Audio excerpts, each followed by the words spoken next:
Peace, everybody. It is I, the EMA Energy Master Allah, and this is 5% Nation, the Solar Return, episode 10. Then we are continuing with the Lost Found Muslim lesson 2. This is part 2. Yesterday I did the 1st through 10th degree, and so now we're getting into the 11th through the 20th.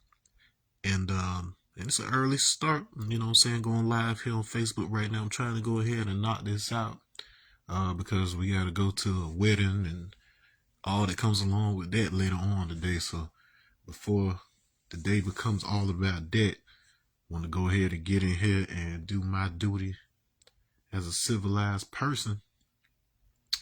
All right, so without further ado, let's go ahead and jump into it. So, all right, so this 11th degree.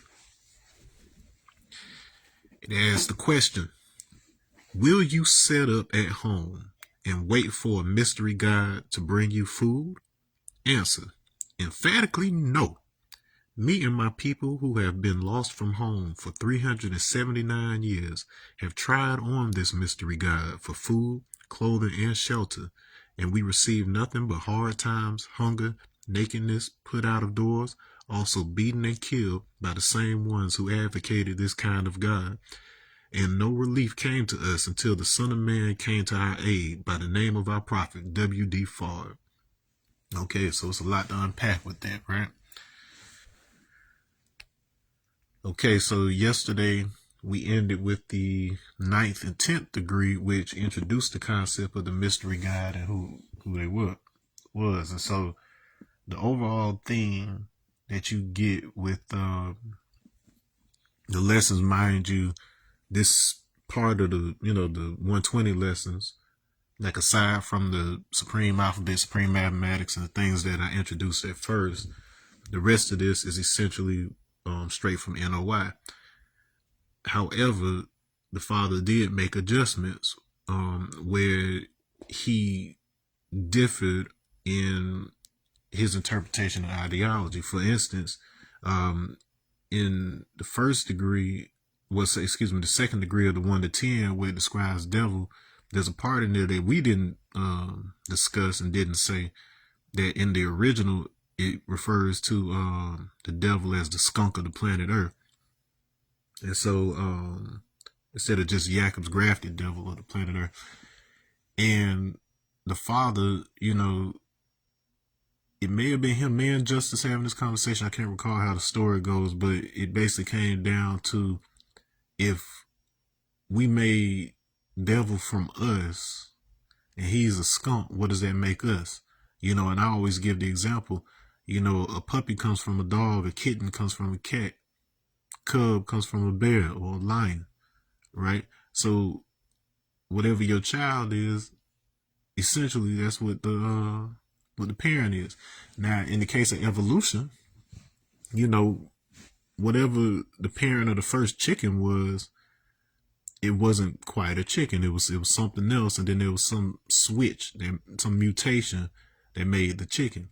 And so, in that regard, we still don't look at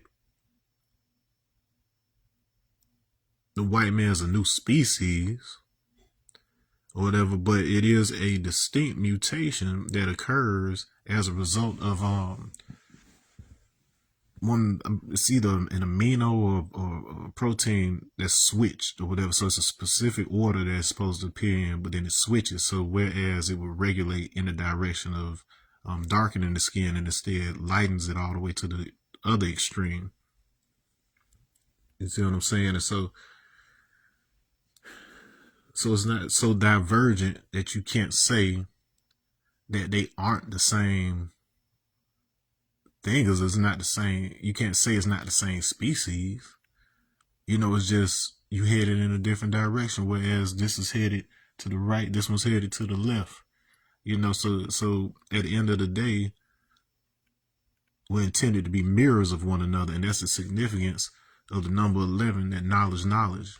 You're looking at somebody else observing you, and you gain wisdom as a result of that, because knowledge borns wisdom, right? And so that duality, that dynamic is really what we're talking about here. He had to establish some sense of duality in order to truly be able to know what it is to be God. Because how you gonna know if you ain't got nothing to compare it to, right? All right. And so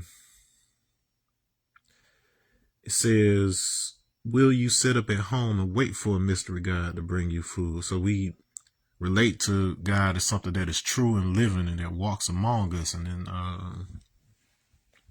the only real difference between that statement and what most people would consider part of the Christian theology is that that story becomes attached to only one person who has lived and died.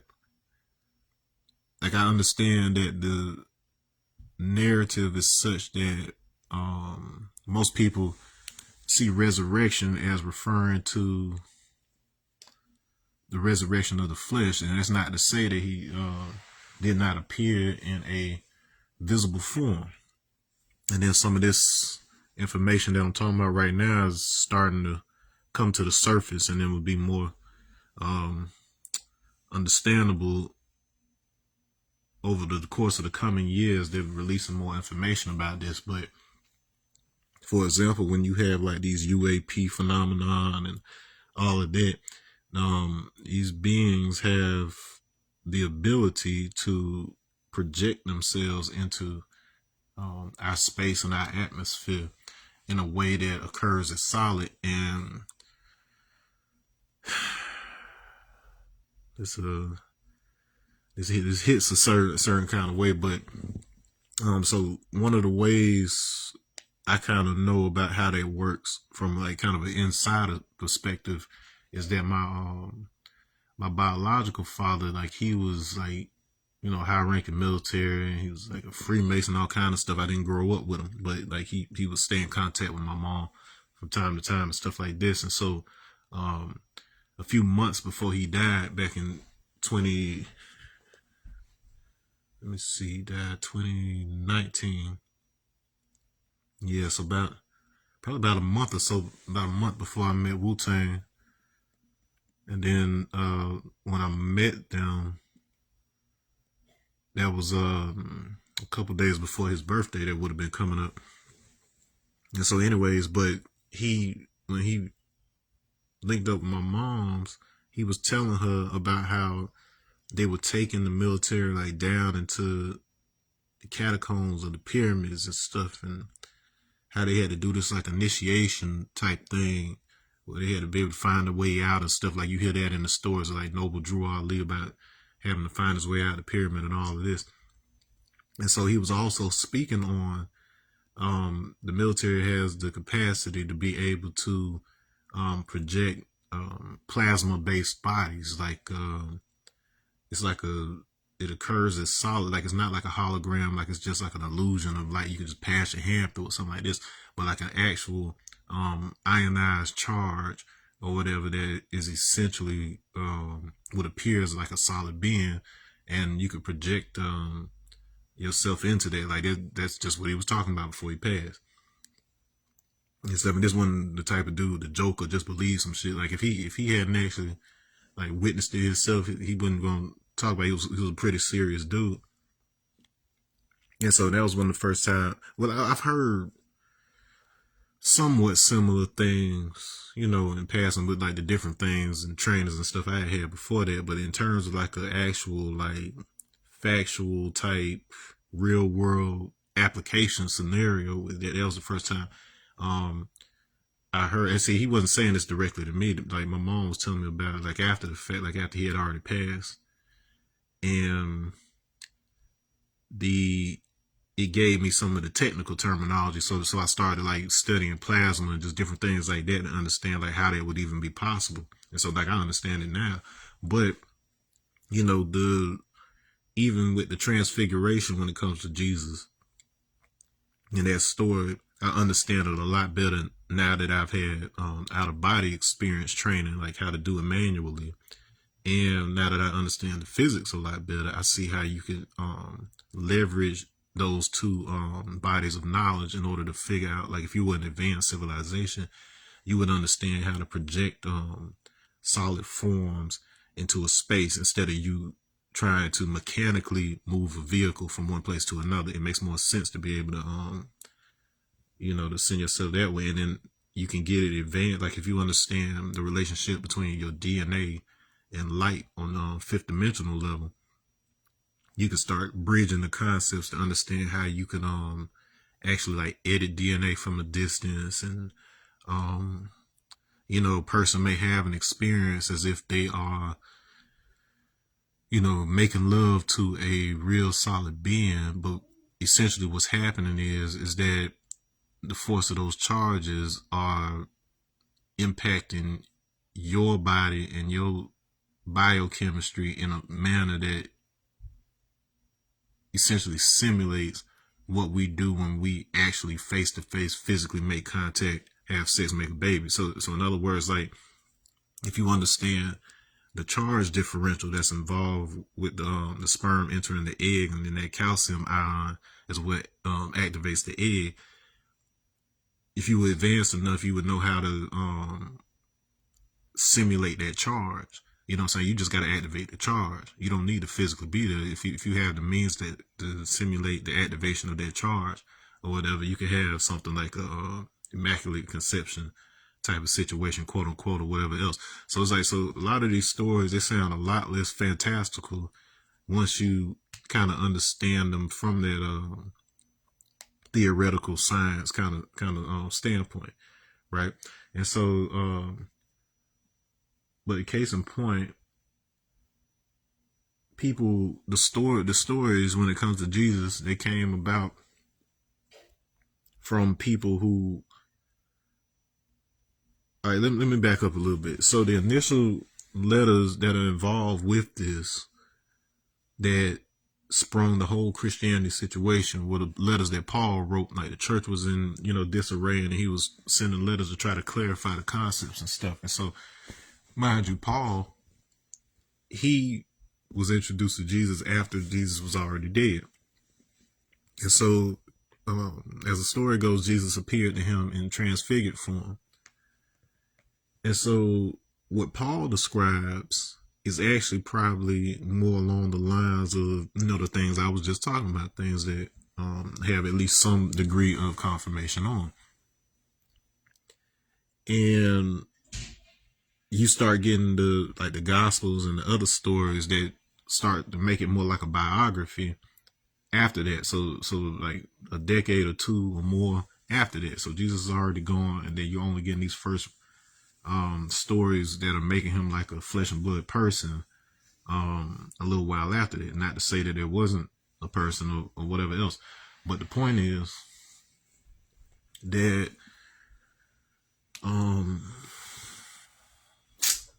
we probably have far less understanding about how that process works than we could have had if people were to accept the idea that everybody's ideas came from a single source.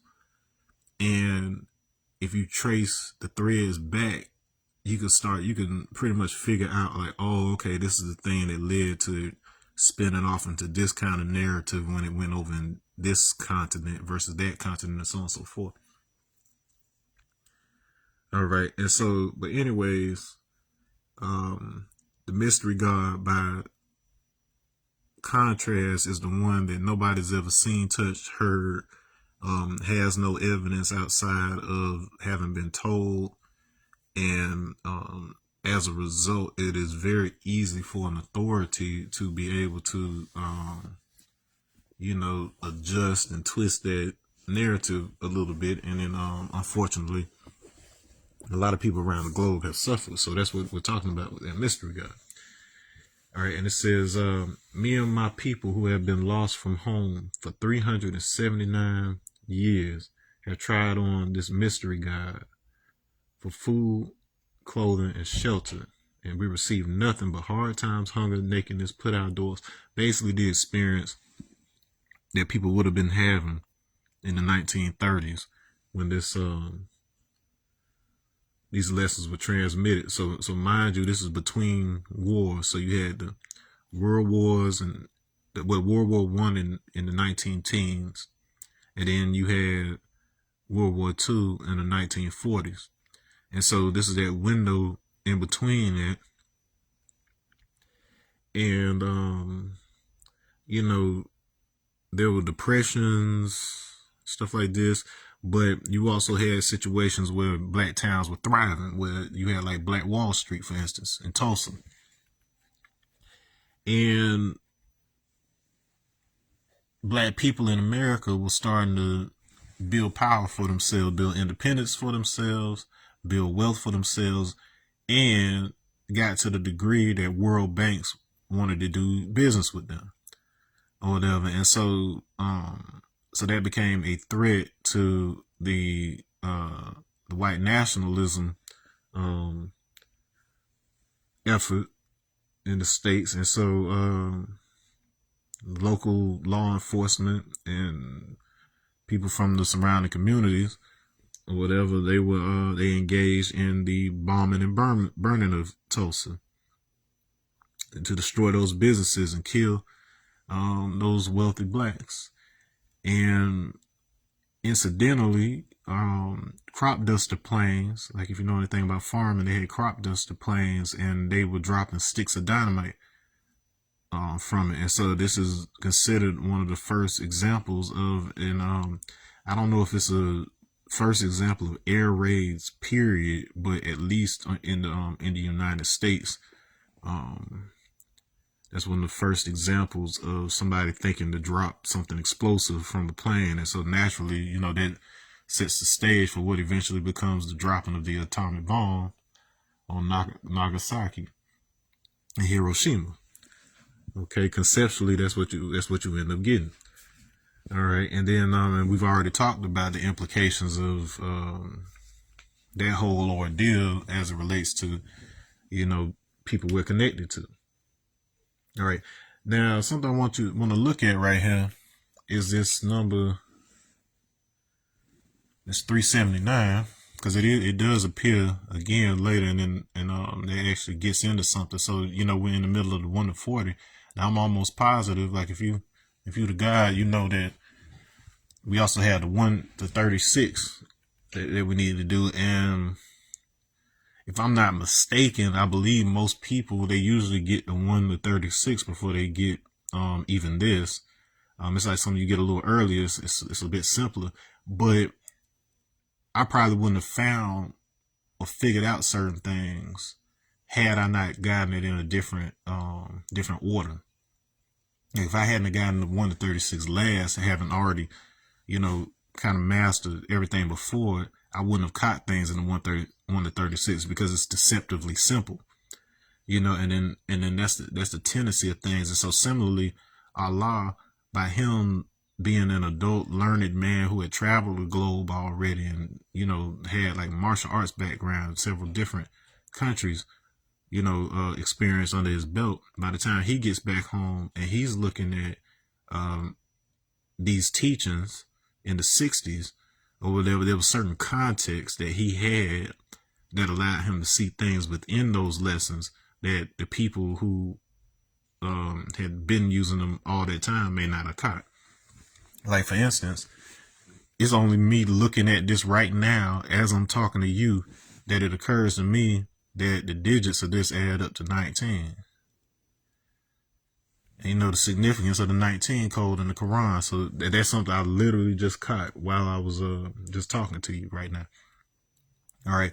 Now, the other, something else I want to show you about that.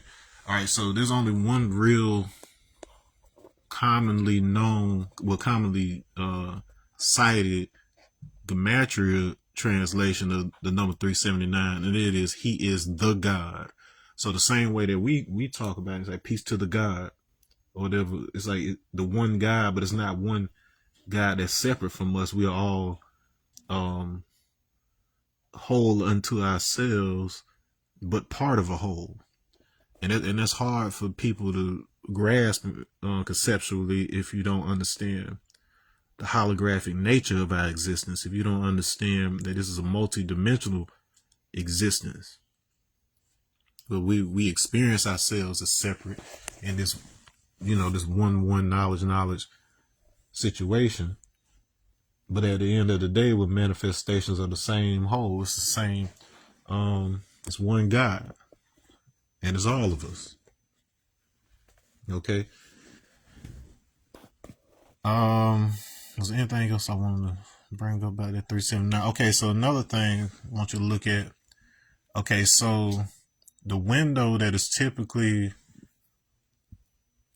associated with slavery is from the year 1500 to 1886. All right, because the earliest stuff in the 1500s is like not terribly long after Columbus, and then you had like the Dutch, and there was a couple people that were in that game early on, and had dealings in South Africa and all of this before the more popular landed in Virginia in 1619.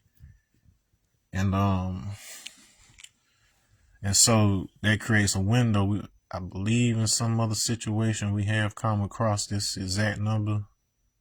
One of the talks, it was either in this lecture series or it was in the 19 code series. All right. So, but that 366 window, so this look, I'm not saying there's any significance here, but it's just worth taking a look at. All right. The difference is 13. Okay. And so what comes along with 13, just keep that in mind. Could have something to do with 13th degree. Who knows? Just keep your eyes open for that number 13. It could be connected to M, master. Who knows? But just bear that in mind. Put that in your back pocket. All right. Anything else on deck?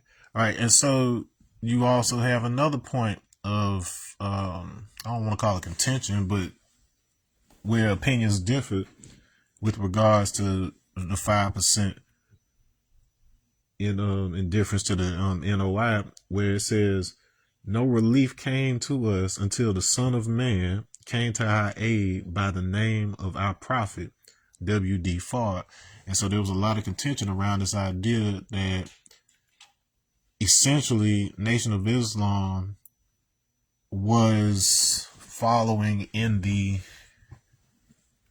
pattern of Rastafarianism in the sense of assigning a very, very bright-skinned man as the incarnation of God, like the sole incarnation of God. So just like how they had Selassie for the Rastafarians, now you had W.D. Fard amongst the Nation of Islam.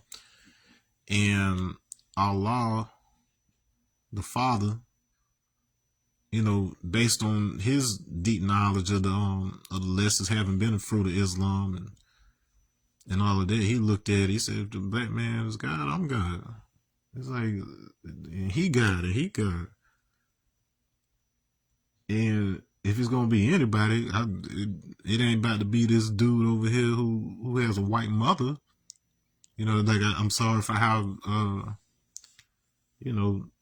racist that may sound, in today's climate or whatever, but that was the thinking at the time, especially when we were under persecution at that time. And so this degree is 100% rooted in reaction and with in response to circumstances, if you will. And so this is a very reactionary degree right here. And it can become quite inflammatory because it's easy for you to, like, if you've experienced, America like this, it's understandable if you latch on to a degree like this easily. You know what I'm saying? But then keep in mind the same cell that can keep you safe and protected and keep things out, it can also become a jail It could become a hell for you, being trapped in a particular mindset. The rejection of the mystery God, only for you to attach it to another external entity, be they flesh or otherwise, is falling for the trap that the 19 angels are basically trying to guard. Trying to guard you from ending up in that state, as well as guarding from things escaping. What things, you may ask? Well, based on what I just told you about, there's response to the mystery God in the next degree. It asks, why doesn't the devil teach that? Answer, because he desires to make slaves out of all that he can, so that he can rob them and live in luxury. All right, so this is where you're introduced to the concept of, if there is a concept of a mystery God that you can't verify,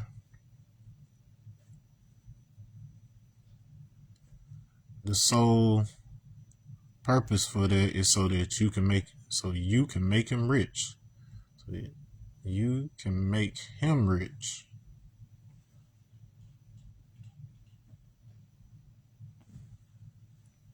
All right. Right, we make slaves out of you.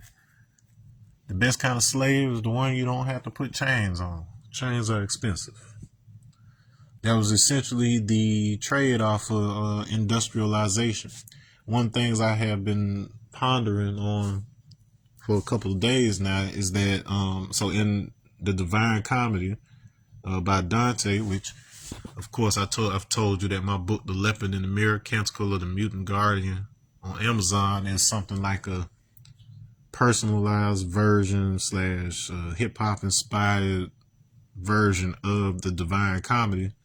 But within the original, when they're trying to escape the Inferno or Hell, they find, spoiler alert, find out that Satan or the devil, whatever they're referring to him as, I forget, they have a specific way they refer to him in there, but it turns out to be this big mechanical thing that has no personal agency whatsoever. So it's basically just serving a function, and ironically, that is somewhat more similar to the original descriptions of Hashatan, which was a job. So it's like, so that being a person, whoever had that title, did not have agency of their own. It's like their whole job was to bring cases before God. They were like a prosecutor, but they did not have agency to do anything but be what they are. And this starts to get into the distortion of free will. Like, if you are familiar with the raw material, with the law of one, where it talks about what types of things had to happen, what types of filters, what types of mechanics had to be put in place such that we could experience this place as if we had free will. If you get enough things, so every atom in your body can only behave in one way. But if you get enough of them together and you arrange them in particular configurations such that there's so many of them and it's so complex, eventually you get the experience of something that does not seem predictable. And so it's basically the more distance that you have from your divine simplicity, i.e. the more complex that your life becomes, the more complicated that you make it, the more it seems like you are making your own decisions, if you will. And you can come back around the circle to where you can make things so complicated and so complex that it seems to take on a life of its own, as if things are going wrong for you because of some entity's interference in your life. And when you get into the meat and potatoes of what spirits are and all of that, to some degree, you can bring a kind of animistic understanding to what I just said. But essentially, what I'm really describing is something to the degree of chaos theory, such that you have mechanical factors that are so vast. It's such a complex and intricate machine that it just seems like one thing. So many little machines working together, it just seems like one thing, but it's still artificial. And so, especially moving into this era with AI and everything else, it is very possible that things will move to a stage where AI goes beyond the Turing test to a degree where we're no longer having a conversation about, is this machine intelligence convincing enough to pass for human intelligence. Rather, you get to a stage where a generation down the line isn't even aware that there was a time where machines didn't have intelligence. And so they don't even know to distinguish between machine intelligence versus human intelligence versus intelligence, blah, blah, blah, blah, blah. It all starts to blur. And the dynamics become such that ultimately it's like something gains agency or entity of its own.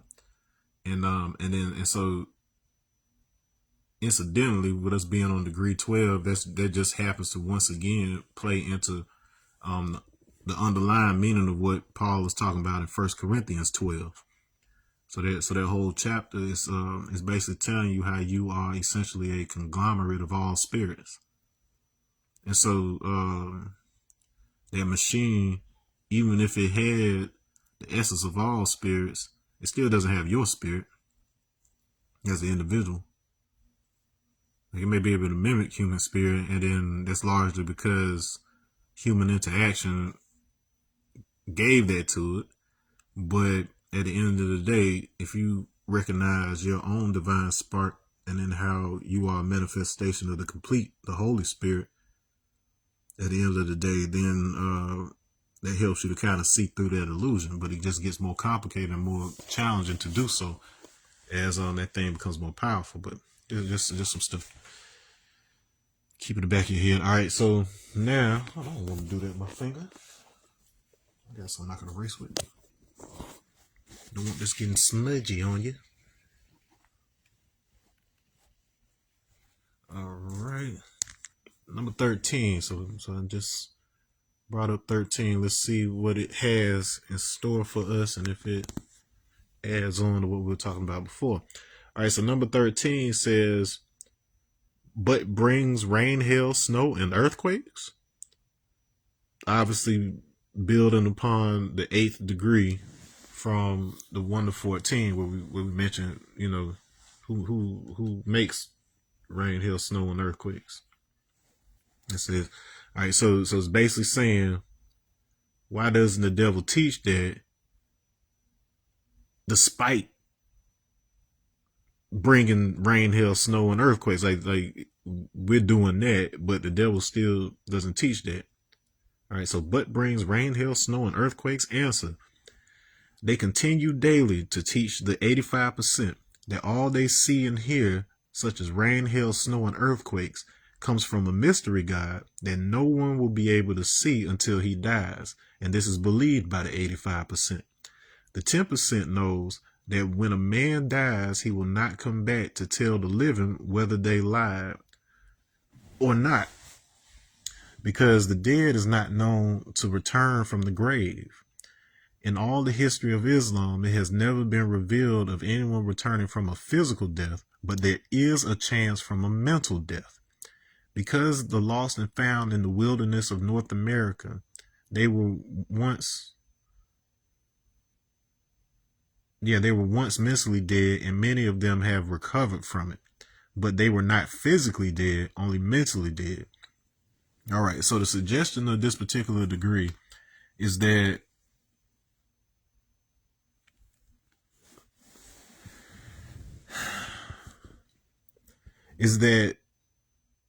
the stories that we're talking about in these old scriptures, lessons, and so on and so forth,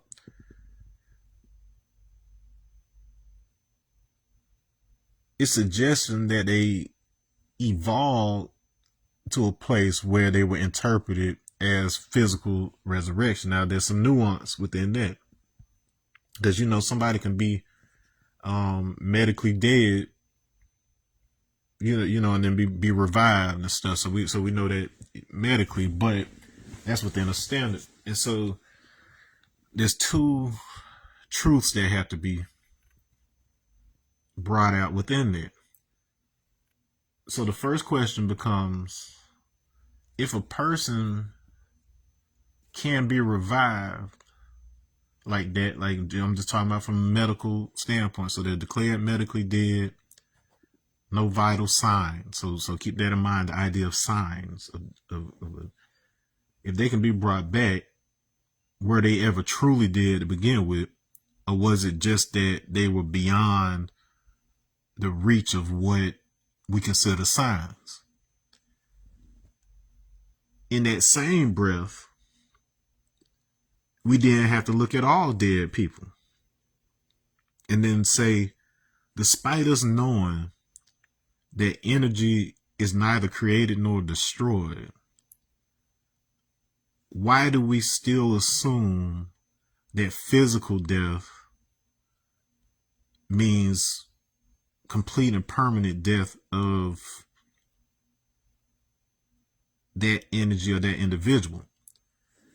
Okay, now this is where I get to go in my bag a little bit with, my personal experience. Now, having had out of body experiences prior to even having the training to it, I could tell that they weren't the same as dreams because of the agency that you have during those times and the realism and whatnot. But it wasn't until I had formal training and could do this over and over, like as an adult who's able to observe and experiment and record findings and all of that, two things start to become apparent. That part of the reason that we don't understand in the West concepts of, reincarnation and so on and so forth is because we aren't aware of how electromagnetic phenomena work, such that our perception based on our human physical eyeballs, our human physical senses, are based on a limited range of, signals. Like we actively have a part of our brain, the thalamus, whose whole job is to filter out some information, but to allow other information through, so that so you can prioritize survival. And the whole point of the quote unquote mystery schools and initiation traditions is to loosen those filters so that you can see a little bit more of the electromagnetic spectrum and so on and so forth. And so that's essentially what you're dealing with. And the only thing that I don't want to say that I'm not convinced of, but the thing that I can't give you an answer on, or that nobody really can give you an answer on, is even if I'm able to leave my body, even if I'm able to, in that state, instantly travel to distant locations and receive accurate information, like I've told the story in the past about how I kept seeing this bird. Like I wanted to go to Uganda. I've never been to Uganda, never seen it. But in that out of body experience, I go there, I keep seeing this one very distinct type of bird that I've never seen. And then when I wake up and then I actually research it, it turns out that that's the actual state bird that appears on their flag and everything. You know what I'm saying? So it's like, so on multiple occasions I've tested it out to where, like, yeah, I was able to get information that I would have had no possible way to get otherwise. But even with knowing that that experience is real, I'm still alive back here in my bed. And interestingly enough, if somebody's watching you while you're in that state, it does look like you dead or dying, because like you've literally, like, you've taken the matter of fact. I got a perfect example of what that kind of reminds me of. Now some systems, some video game systems had it to where, because it kind of does like a preloading thing, if you were to take the disc or the cartridge out while it was playing, it would still kind of stay on that same one screen or whatever. Like, as long as you didn't do anything else, it would still stay like right in that same spot for a second. So it's something like that. It's almost as if you've just removed the cartridge from your body, but the game is kind of frozen in a state. But even then, it's almost like you're on a countdown, because if you stay away from that body for so long and you haven't been properly conditioned to extend the amount of time you can be away from the body, then your body might just assume that, like, oh, okay, the controller is vacated. Let's go ahead and start breaking this thing down. Let's give this material back to the planet, and so on and so forth. But I just say all that to say there hasn't been a credible account of somebody, being actual dead and then come back. But we still had a question of, is it even possible to really be dead, or is it just that you're vacating this particular body? And then if there was a process of incarnating again, there is also a process of forgetting, so that you can, have a new experience and stuff like that. So there's a lot of things that can't be answered. But what I can say is that there's a lot more to this physical existence of ours than the common person knows and is willing to accept. I'm not going to say it's stuff that nobody knows, because the government, they've well documented this stuff and weaponized it since at least the 70s. I can confirm, but then they'll say that there are programs decades and decades before even that. But it is what it is. But that's why the focus is on mental death here. So it's like, so even if there is a framework of reincarnation, the most important part is the remembering, being able to re-access that information. And so if we understand the body and the biology of the body as a tuning fork, not a tuning fork, it is, but if we look at it as an antenna of sorts for information that is non-local and always present, which is to say the information that source you already existed in the total potential of the universe and existence, then it's not going anywhere. It's just kind of like pouring water into a cup and then pouring the water back out. The water still exists. And then even if that water evaporates, it still becomes a cloud. It's going to have to rain back down at some point. So it's not as simple. There's just processes that have to come together in order to build you. And then when those two processes are no longer interacting with each other, or whatever, their body, it degrades, and then you have another stage. But once again, that's you can be the judge of that. But the most important thing that we deal with is mental death and the loss of memory, the loss of understanding where we come from, who we are, how we ended up believing we were one thing or another. All of that is mental death. All right, and so it brought up explicitly the 85% of the public are the ones that believe this, and they still subscribe to the mystery God concept as something invisible that is separate from you, and then that actually hurts their relationship with any part of themselves that allows them to access some of these greater aspects of our spiritual self. I was walking around yesterday, I was thinking about this, to where, there's parts of myself that I don't control, like my heart. Like if it was up to me, if I had to think to beat it every 5 minutes, I'd be dead. Because I got stuff to do. I got a child. You know what I'm saying? And you the same way. If you had to concentrate all your energy on just making your heart beat, you wouldn't be here very long.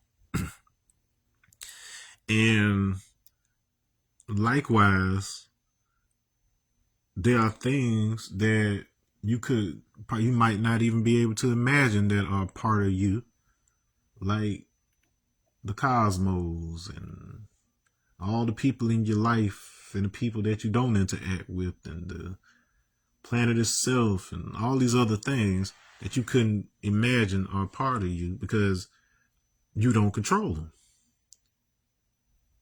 At least not your individual ego, because y'all would always get into ego trips about who's controlling what, and that's what you see in society.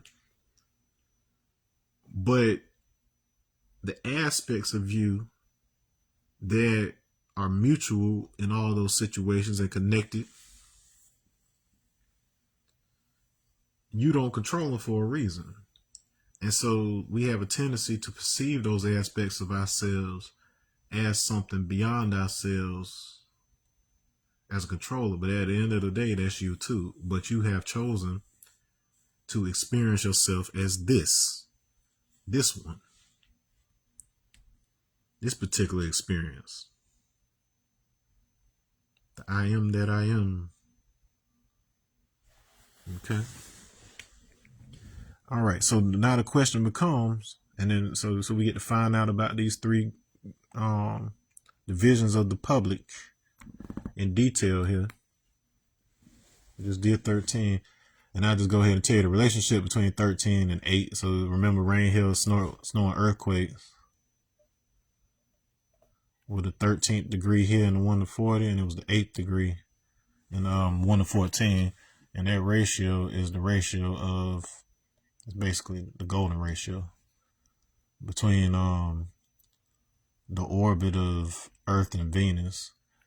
So by the time Earth has 8 years, 13 have passed on Venus. Okay, that proportion right there. 8 plus 13 is 21.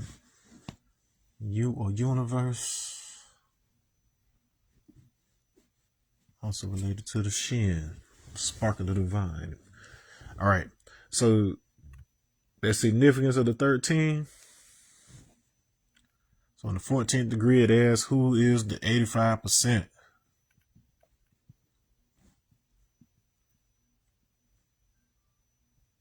Eight plus 5 being 13.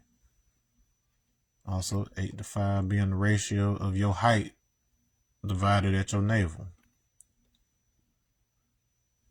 That's where the solar plexus is. The solar plexus is associated with the ego, and it is associated with tribalism. So it's that being stuck in that idea of the other.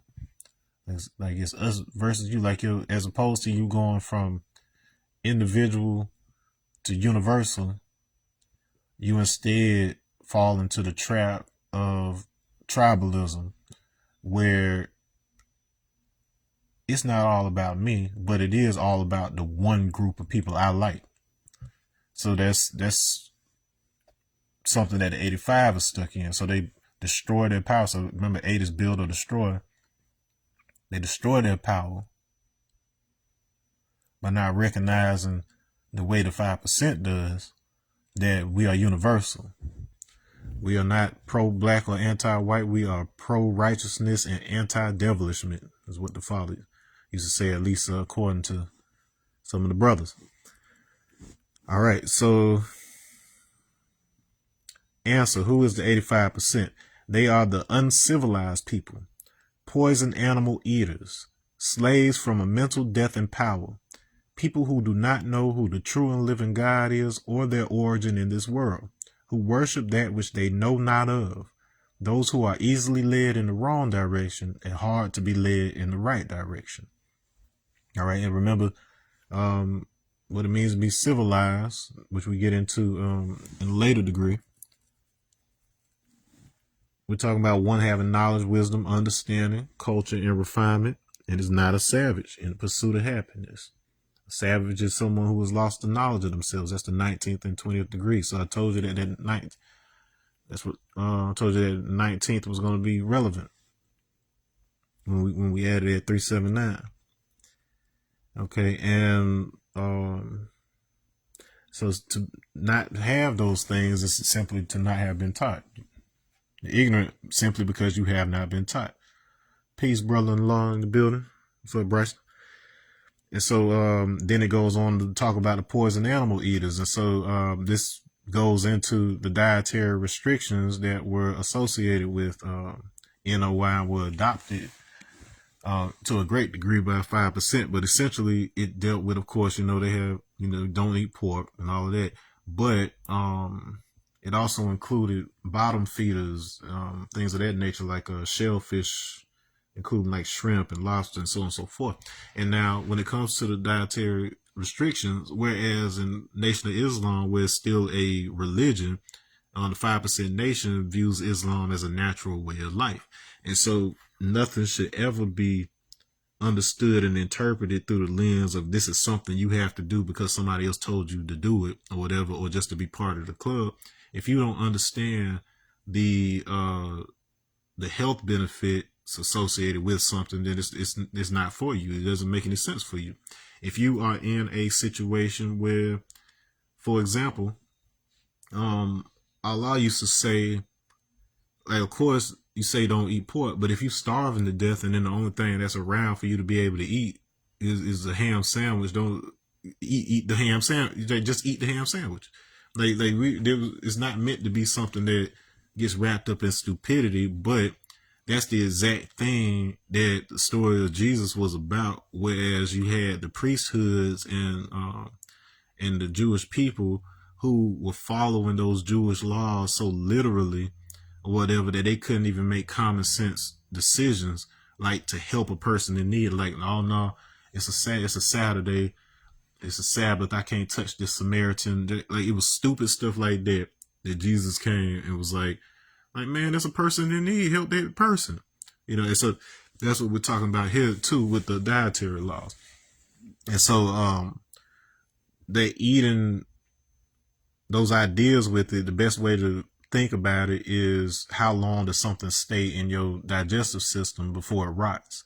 And so like whereas fruit and vegetables, they pass through your system like within like an hour or two. In most cases, they pass through so quickly, as long as you don't have anything blocking them. They're still technically living material by the time they come out of you. On the opposite end of that spectrum, the thing that takes the longest to digest is raw meat. And so raw meat can take something in the neighborhood of like 72 hours or more to pass through your system entirely. And in contrast, if I leave an apple out on the counter of my kitchen, that thing can last like a week or two before it shows any signs of rotting. Like if it's not like some seriously modified fruit or whatever, but if you leave it out, it's not going to rot for like, so an hour is nothing compared to a week or two. Meat, on the other hand, you leave raw meat out on the counter for an hour or two. You ain't going to want to eat that. And so something that you don't even want to eat after it's been out for an hour or two, you gonna put it in your body so it can take 72 hours to digest or whatever. That's the logic behind it. So it's supposed to be something that's more common sense, not something that's totally wrapped up in religion. All right, and it says people who do not know who the true and living God is or their origin in the world, who worship that which they know not of. So they, it's not to say there's anything wrong with believing in something, but if you don't have knowledge of it and you are only accepting it because somebody told you to accept it, you don't have it in the first place. And I was even considering that within the context of love when I was thinking about this stuff this morning. Whereas, if you have to be mechanical about it and you're just kind of going through the paces of love. The problem is all you're doing love instead of being love. Because when you become love and become loving as a person, it becomes a natural reaction to your environment. Whatever happens, the first place you go to is love without even having to think about it. Like, oftentimes people, if you are a loving person, then you're not met with that same energy when you naturally react that way. Sometimes we can become vengeful or angry and things like that, but that's responsive. It wasn't your natural instinct to want to not like this person, or feel like you have to defend yourself against this person, but that's what was brought out of you in that situation. So that's a whole nother matter. But at the same time, your loving nature is the same thing that'll have you want to demonstrate some level of mercy and not harm that person beyond what's necessary. Like, if they threatening your life, you gotta do what you gotta do. But at the same time, you're not jumping to that conclusion immediately. If you can resolve the conflict without it resulting in, in that ultimate price or whatever, you will. And that's because you're a loving person. All right. So it's the same thing here.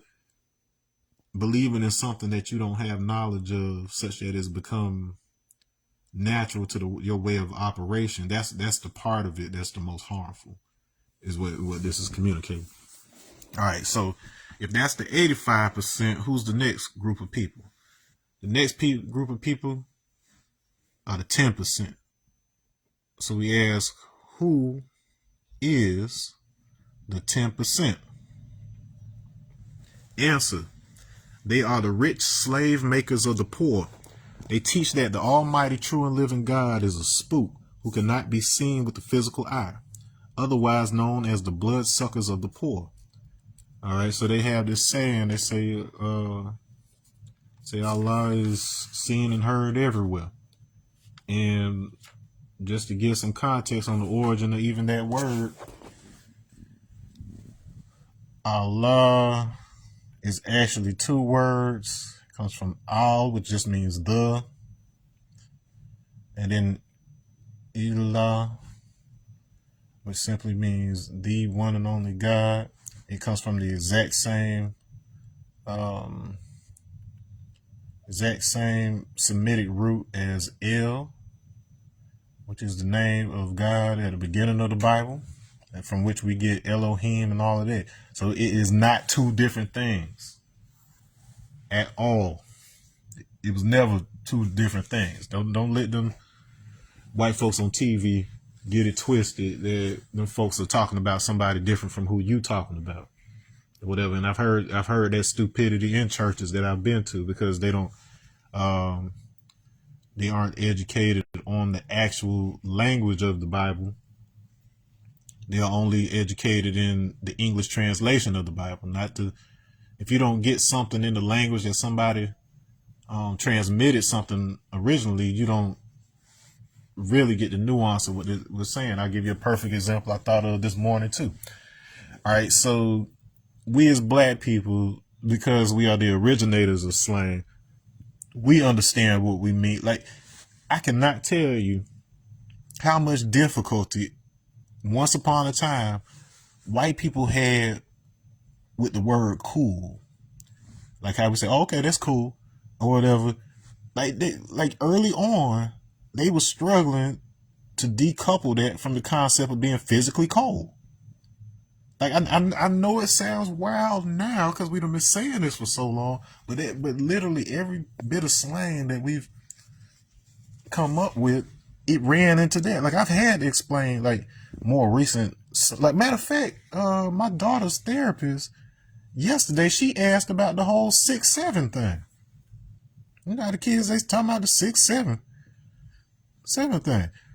I'm not even from that generation, but then I already knew, like, the second I heard it, and when they started making a thing about it, that's just how we talk. Like, cause the same thing can be said of 7, 8, 9, 10. It's just a matter of, like, okay, what time you coming through? I don't know, 6, 7, like, giving you a range that you're going to arrive in. Like, that's all it was. And they made it a whole thing, bro. You know what I mean? But similarly, I say all that to say, okay, so let me see if I remember exactly what it is. I want to say it is Matthew 16:18. I want to say it is, where Jesus says something to the degree of Peter, you're my rock, or the stone foundation on which the church will be built. So we'll just paraphrase that as Peter, you're my rock. Okay, and then you've heard people turn this whatever kind of give whatever kind of interpretation, or whatever else. And then, in fact, the reason that I was even thinking about this earlier was because it had something to do with having a sense of humor. So, as black people in this nation, you know that what has allowed us to make it through a lot of hard times is having a sense of humor. And so, a famous acquaintance of mine, had posted a video where it was like what it would have been like if people had cell phones back during like biblical times. So it was showing, like, for instance, you had like Daniel in the lion's den, and so he got the camera on, like showing how he in the den with the lions, and then you had Jonah inside the fish's belly. Like it's humorous if you think of it that way, but then people take these stories so seriously that they don't realize that what that video was a commentary on how today we're so quick to pull out a phone instead of just experiencing something. And so back then, the stories were oral traditions that were intended to allow the storyteller to have the freedom to expand the story and exaggerate and do things like that, because it's far more memorable that way, or whatever. But then once you started having institutionalized usage of those stories, and you ended up having empires use those stories in order to control people, they're the ones that said, nope, this is a historical record. The story can only be told this way. And even back then, you could only read the Bible in a particular language. So the poor people were not allowed to learn liturgical Latin or whatever. They had to use vulgar Latin. All right. And so they weren't even allowed to read the books. All right. You had to go to a church, and then, the bishop or whoever else had to read it to you. All right. That was part of the control mechanism. Now, I'm saying all of that because in that particular line, that Matthew line, if you don't know Hebrew, you don't know that this is a word play, because the word Peter means rock or stone. And then within that same section of the passage, there's maybe like 2 or 3 examples back to back to back where they have a similar word play like that, where like the person's name has something to do with the word that's mentioned in that sentence or whatever. So it's the same word essentially. So it's like they had that kind of word. Like it's really the most brilliant piece of literature written in terms of the intricate word play and stuff that goes, but you can't possibly catch it unless you understand the Hebrew that it was written in, or the Greek that it was written in beforehand. So in the case of the New Testament, that's Greek or whatever. And so even with that 1 Corinthians 12 that I was talking about a minute ago, I had to go through the Greek transliteration of the text to see which words were actually being used in Paul's writing, to see, like, be able to catch those places where it's like, oh, wait a minute. So in the English Bible, they just got the same word being used here and here, but he uses 2 different Greek words in these cases. Let me see what each one of those means. And then you see that they were witty. Like, these were good writers. You know what I'm saying? Like, this, it wasn't supposed to be some flat historical narrative at all, but most people won't make it, past that surface level. Unfortunately, that's the hell, that's the trap. But anyways, they refer to these 10% of the population as the rich slave makers of the poor. So these are the people who know the knowledge. They know what the truth is, but then they get rich off of you not knowing, because they know, if they know what you don't know, they also know what you're going to do in response to certain things. So they know which information to release in order to get you to have a specific reaction. There's a name for that. It's something I learned in college at Florida A&M. not in this manner of speaking, but then that was a conclusion I was able to draw from it. But what that's called is economics. So economics is entirely based around knowing which type of stimulus to enter to enter into an environment in order to get a particular reaction. So whereas you're not really dealing with actual, well, there's math involved, but the way the graphs are set up in economics, as opposed to how they're set up in your other math class, is that the variables here could be something like supply and demand, and all it's showing you is that there's a direct relationship, which is to say, as one goes up, the other goes down, or vice versa. If one goes up, the other goes up as well. So it's all about mapping out relationships in a visual way. And so once I had a professor in college that understood it from that standpoint, and incidentally, he was a former CIA decryptor. Like, he used to decrypt codes from other enemy countries and stuff like this when he was in the war and all that. But so he knew how to translate the concept in a way that we could better understand, and I ended up getting an A in that class. But the point is, the 10%, they understand the behavior of humans on the macro level, such that you being down here on the micro level, you don't even understand which things are happening because it doesn't seem like it's happening directly to you. So the stuff that they know they can introduce to the public as a whole that you would not catch as the individual or whatever. And so these things that we're describing right now are among those things. And so one of my favorite descriptions of them is, of course, the bloodsuckers of the poor. So they are parasites at the end of the day. Many of them do not have talents of their own. The richest people don't know how to do shit. They bank on, matter of fact, one of my favorite quotes again is, this country is run by C students who figured out how to get A students to work for them. So your parents got you working so hard to get these A's and then go to these nice schools and work for these nice companies and stuff like that, so you can get a stable, decent paycheck. Meanwhile, the dude that signs your check, who has all the money, he don't do shit for half of the day, and he was a college dropout. And then if it wasn't because he already had connections during the time that you had your nose in a book, he had his nose out in society. So he was networking, and he was making the connections that allowed him to get the place that he was in. So he was basically being a politician without even realizing that's what he was doing.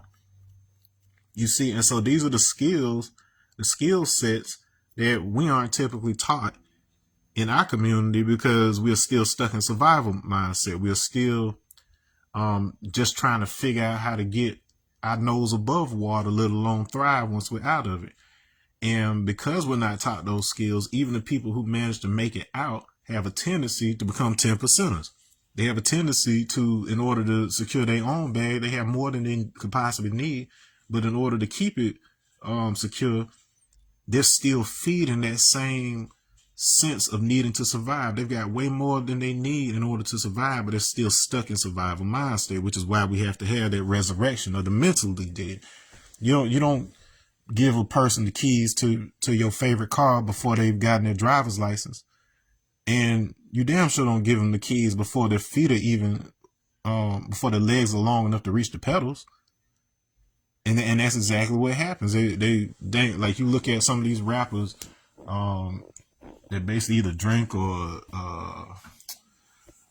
coke themselves to death, have overdoses and different stuff like that. Because it's the equivalent of giving somebody that has a 3rd grade education all the resources they need in order to destroy themselves. They love giving that kind of money to people who they know are just going to blow that money and give it right back to them.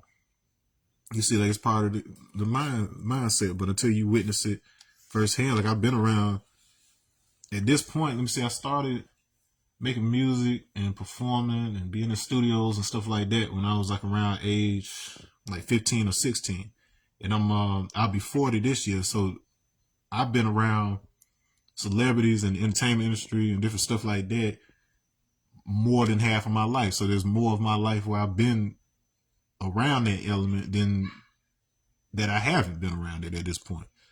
And so this is me. Like anything that you see about me, if I don't seem interested in certain things, if I don't seem impressed by certain things, if it's just stuff that, you know, average people around you seem to just be so concerned about, that I seem to be care. It's not that I don't care. It's just that I've seen the big picture and I've seen who pulls the strings. I've been in those rooms and I've heard those conversations. And so there's a far more, see, I was, as a business student, I know the irony of me being a business student and me having a very different attitude about money than what you're probably used to. But I've never seen a case where the person making the most money cared the least about money. Like it seemed like the less that they were so attached to the idea of it, the higher the risks they were willing to take, and as a result, they got more rewards. You know, so it's entirely paradoxical, compared to what the average person thinks wealth looks like, and so on and so forth. So it's like with me or whatever, like I know what balls are in motion because I'm in those rooms and those conversations, and because I had a very good economics teacher at my black university, I understand that this economy, it works in cycles, so it always goes up and down. Like they try to get you to panic so you'll spend all your money, but they know that it's done this the same way ever since this economy has existed. And so there's a timing when they'll go to war because they know that that has a particular impact on it. Then there's a specific timing when you'll have school shootings. There's a specific timing for when you have really, really, really good music, and that's usually in response to political upheaval that's happening in the world. So they do all of this because they know it makes money. There are elements of the music industry where situations like we're in now are kind of pushed to occur because they know that's when you end up getting those like Sly Stone and Kendrick Lamar's and stuff like that, and then they eat good during them periods. So don't let the 10% trick you like that. All right, 16th degree. So we've covered the 85%. We've talked about the 10%. Now the most important question to this particular series, 16th degree, is who are the 5% on the poor part of the planet Earth. So in the previous degrees, we described the poor part as the part of the planet that we allowed Columbus to discover. So the original man, he's the owner of the planet Earth and knows every inch of it, and he kept for himself the best part. He didn't care about the poor part. That's why he let half original man Christopher Columbus discover it. In other words, it was already known. He was just letting him find out about it. There isn't a aspect of this system that our people, the original people, don't know and understand, but at the same time, you have to understand how the machine operates, which is why I'm teaching what I'm teaching. Because once you understand that it's a machine, and you understand the rules, and you understand the cycles, you understand how the devil, that other man, how he is like that devil that appears in the Divine Comedy book I was just talking about, how they had that mechanical Satan.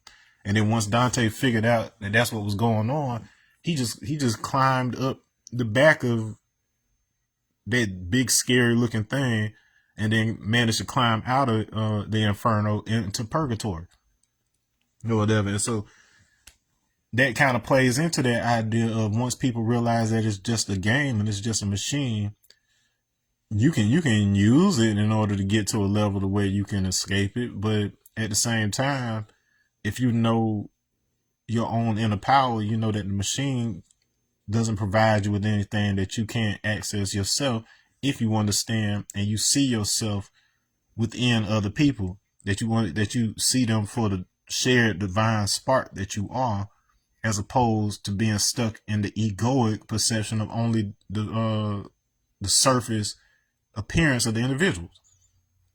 So this is about overcoming that perception that keeps you isolated in your cell, keeps you in prison. All right. But anyway, so who are the 5% on the poor part of the planet Earth? Answer: they are the poor righteous teachers who do not believe in the teachings of the 10%, who are all wise and know who the true and living God is, who teaches that the almighty true and living God is the Son of Man, the supreme being, the black man of Asia, who teaches freedom, justice, and equality to all the human families of the planet Earth, otherwise known as civilized people, also Muslims and Muslim sons. Now that's probably one of the most important statements that's made within that, is that 5%ers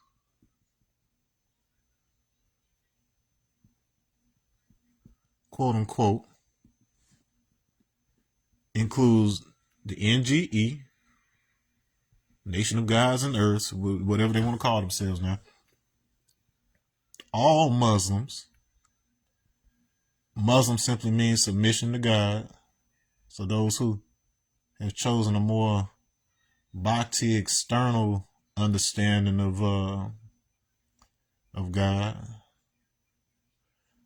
but in reality, that is actually describing submission to your God-given mission, which is your dharma. So you were already given a divine spark and a divine assignment, and then you were also given free will to choose whether to follow that duty or not. And so your life tends to work a little easier when you do walk in your divine purpose. And I'm a testament to that. Like, I know which times where it was just ridiculously easy for me. And then people look at it like I just make it look easy. But when you're walking on your path, you'll notice that there's more synchronicity and that you just happen to be in the right place at the right time. I tell the story all the time about how I met George Clinton. My grandparents were in town. Like I told you, I was in business school at the time at FAMU. And so they were in town, and whenever my grandma would come into town, she would want to like take me to Dillard's or somewhere to get some more like dress shirts and clothes, whatever else, because we had to actually dress up in business attire every Wednesday for forum. And so we were supposed to go that Friday, and I hadn't eaten anything that morning. So, and it was getting close to 12 or whatever. So they stopped by McDonald's or whatever, they weren't serving breakfast. And so, the McDonald's they stopped at it's like a gas station McDonald's that was right next to the Governor Square Mall. And so I don't know what to order around that time. So I just grabbed something like a Big Mac and maybe like a water or something. I don't remember what I had, but I got sick as a dog.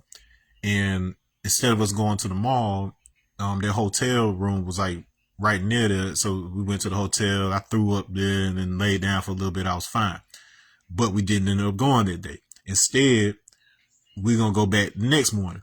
And so, Saturday morning, my grandparents, they had the idea they want to go to breakfast, but then they asked if my ex wants to go. So my ex still lives there. We had just broken up not too long ago before that, but they knew her, they loved her. Me and, my ex, we still had a civil, relationship. Like we weren't like hating each other, nothing like that. And up until that point, we had kind of grown to depend on each other to a degree where it's like, I would have like my money at the beginning of the month and she would have her money at the end of the month. So we kind of like looked out for each other when the other didn't have food or different stuff like that, because it's college.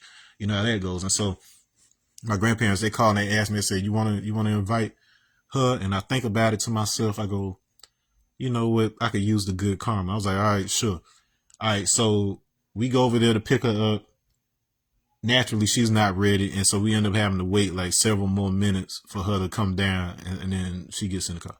Then we finally get to breakfast, and we are there forever because the servers are going slow and whatever else. We go to what's the restaurant, Village Inn on Capitol Circle or whatever. Hold on, Appalachia rather. So it was the one on Appalachia. And that is an important detail for later. All right. So anyways, Village Inn, Appalachian. By the time we get to the mall, it's a little later than we had planned on getting there. We're walking, and I'm talking about something, and then I'm so engaged in whatever the conversation was. Like I knew my grandparents were kind of a little far behind us, but whatever I was talking about, I was so engaged in it, I didn't even see that they had kind of veered off and kind of walked off while I was headed toward the men's section. And so I'm looking dead ahead of me, and in the men's section, there's nobody else in this men's section except George Clinton. George Clinton, the Parliament Funkadelic, is just standing in the middle of the Dillards in Tallahassee. I'm just like, what the? So I turned to say something. I was like, yo, you see it? And then nobody's around. I'm like, what? Where are y'all at? How are y'all missing this? And so then I noticed that there's like a little woman like kind of running around through the men's section, grabbing clothes and whatever else. And so me having been in entertainment for a while, I knew that was probably like an assistant or somebody like that. So instead of approaching him, I go over to her and I was like, hey, you need help or whatever. And she was like, sure. I was like, find whatever kind of colorful, this, that, and the other, or whatever else. And I'm thinking in my head, I'm like, where are all the employees around? Like, why is nobody helping this man? And so I helped, and then I got like a stack of clothes in my hand. She got a stack. And she's like, oh, have you met George? I was like, can't say that I have. And then so she takes me over there, and so I'm having a conversation with them. My ex, she come back around the corner at some point, and then all she see was me talking to some woman or whatever. So she feeling some kind of way about that, and so she come creeping her behind over there, and then she realizes what's really going on. She finally see George, and long story short, George ended up inviting me to come to his studio. And my ex, she was a DJ and singer as well. So I was like, oh, is it cool if she comes too? Cause I'm like, I mean, we done been making music and whatever else. She's still my people or whatever. We ain't in a relationship no more, but like, I know that she would want to be involved with something like that. They ended up coming around to, cause some trouble later down the line, but it's neither here nor there for this conversation. But anyways, long story short, it turns out that his studio was actually on a little back road that happened to be right behind that restaurant that we had eaten earlier. So I tell this story to say that, and then mind you, just to give you some context, before this happened, like I told you earlier that same month, me and her had just broken up. So most of my time was being spent locked up in my room working on beats and trying to perfect my craft. And one of the things that I was studying at the time was specifically Dr. Dre's Chronic album. So his first album, which was heavily influenced and sampled Parliament Funkadelic music. So it's like, so I was just like digging through the crates, finding like P-Funk samples and whatever else. Long story short, I had a ton of beats that were based on George Clinton's music. And so I had a conversation with my cousin Jay Wynn where we were on the phone. And it was like didn't DJ Dimp tell you that George Clinton stayed somewhere in Tallahassee? I was like, yeah, he does from what I heard. And then he's like, man, it'd be crazy if you could get him on one of those tracks. And so here we go. Fast forward, I actually end up running into George Clinton a few weeks later and get a chance to play some of them exact same beats while I'm at the studio. And he ended up hopping on a song I produced called Talk of the Year or whatever. So this is what I'm talking about. When you're walking on your path, like if I had actually gone to that mall that Friday when we had planned, if I had said no to picking up my ex and we hadn't ended up at the restaurant late like we did, the timing would have all been off and I would have not run into George Clinton. You see what I'm saying? So this is a testament. This isn't, I'm not teaching you stuff that I just memorized or got secondhand or whatever else. I'm teaching you this based on experience, that this stuff is real, man, or whatever. But anyway, so the Nation of Gods of Earth, Muslims and Muslim sons. And then I broke down what Muslim sons were in another talk, but those are basically Shriners. So that's basically the non-black people who we basically educated in these ways. Like they studied with us for several years or whatever, and then we allowed them to come among us and then learn our ways and things of that nature or whatever. And so, just to give you an idea of like Shriners, like the Jack Warner, him and his brother, the Warner Brothers, who created Warner Brothers Studios in the first place. He was a Shriner. And so there's several people in powerful places who were Shriners, and were some of those that we gave at least some of the degrees. They didn't have all the degrees that we have, but they had at least some of them. But anyways, yeah, so that's who the 5% are. Now let's move on to 17. All right, so yeah, so 17 through 20. So the last four that we going through today all have to do with essential, like just like I was talking about their duty, their dharma. This all kind of plays into it. So this is the degree that tells us the answer to that question. It says, what is the meaning of civilization? Answer, one having knowledge, wisdom, understanding, culture, and refinement, and is not a savage in the pursuit of happiness. I broke this down in the one of the previous talks I had.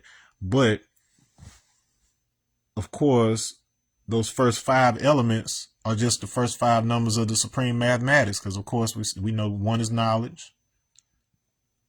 We know 2 is wisdom. We know 3 is understanding. We know 4 is culture. And then 5 is power or refinement. So to refine, knowledge symbolic of the man, wisdom symbolic of the woman, understanding symbolic of the child, or whatever. When that cipher is completed, the perfection of that structure, because the triangle is the simplest stable structure in geometry. Once you have that stability, you can build a culture around that, or whatever. The culture is one's way of life. I self, Lord and Master, our God, is the culture of freedom. Once you have that freedom, then you can move on to power. But then that power has to be refined. I would say it has to be both defined and refined.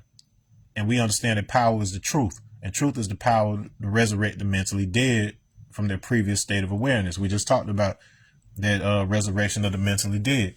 So once you have the truth and you continue to refine that information so that it becomes clearer and clearer and clearer, then you'd be able to move to the stage of equality. We try to have equality without clarity, which is why we don't have it. All right. It's an equation. Equality is to be equal in everything in all aspects of life. In other words, you have to refine your understanding of what truth and power are till you are able to identify the factors that are already inherently equal between all things in the universe. Not you keep on trying to be equal with another man instead of understanding what factors make us equal anyway. That equality is the water. In the example that I was taught in the landmark program, where it talks about how if you're a fish in water, so let's pretend that you and me are fish, and we've never been out of water. So to us, we experience water the same way humans experience air and space. Like, we don't even think about the fact that there's all these particles flying around us all the time because they're invisible to us. We breathe this and we take it for granted in our perception. Likewise, if you're a fish born in the water and you've never been anywhere but water, like, it's like on SpongeBob. Like on SpongeBob, they walk around through water the way we walk around through air. And if they want to go to the beach or surf or something, they got to go to something denser. So they go to the goo lagoon. It's made out of some kind of thick goo. You know what I'm saying? So that's what it is for us or whatever. We up here in this air. Like, I'm pretty sure if there was some kind of being that lived out in space where there's no air, once they come into air, they probably experience that more like we experience water. You know what I'm saying? So it's just about relativity. But then the point of that is, until that fish is taken out of water and then reinserted into water, it has no idea that it's in a shared substance, a shared substrate that basically governs their entire lives. You see, it's easy to take for granted until you're aware of something. So that's what this resurrection is talking about. Once people have that resurrection of what actually makes us have something in common, you can't even identify the factors that the people in the know use in order to control you, because you don't even know that that substrate exists. You don't even know that that substance exists. You don't even know that there's a substance that you can drop one rock in and it makes a ripple. Speaking of that same rock, now that you understand that Peter's name means rock, and that Christ comes from the word Christos, which has to do with oil, I bet you that'll change the way that you look at the story of Christ walking on water and then Peter sinking. Like the people who wrote it knew exactly what I'm telling you right now, because they spoke the language. But because you were only taught this in English, you understood it the way you understood it. All right, number 18. Oh yeah, one more note about that. So pursuit of happiness, I've talked about this too. Happiness comes from a word meaning cadence. So essentially happiness, and this might even change your whole way that you approach happiness. Happiness essentially first comes from a definition associated with luck. And so we usually think about luck as something that just happens. And then we like it. Like if it's good luck, we like it. If it's bad luck, we don't. But we look at it as something that just happens. But even that concept itself actually comes from cadence. And so if you're in music, you probably recognize this concept a little bit more, or if you write or whatever else. But cadence is it's beyond rhythm. It's the way that you choose to dance over the beat with your voice, if you will. Like what approach do you have with the way that you flow over beat? So there's flow associated with it, and there is a certain beat to reality, like the timing of things. Like you have seasons, you got beats, or whatever else. But your cadence depend. Like you have the choice to move however you want relative to that stuff, or if you choose for your cadence to be right on it, you have the possibility of it being kind of boring and mechanical. So you got one extreme where it's like totally wild and not even with the beat. Then you got a situation where you're so on the beat that it's kind of boring and predictable and somebody could copy your stuff, which is why we're in the situation that we are now and AI is replacing people. I told people that back when Auto-Tune was came out. I was like, well, if you get rid of the harmonics and the flaws in people's voices, they're going to be able to make it uniform enough to where a computer can predict and copy your voice or whatever. And sure enough, here we are a decade or two later, and exactly what I said would happen. But so all my favorite rappers, like you think about like Method Man was one of my favorites growing up. He respects the rhythm of the beat, but at the same time, he changes up the cadence in interesting ways and dances about it. And then we call that being in the pocket.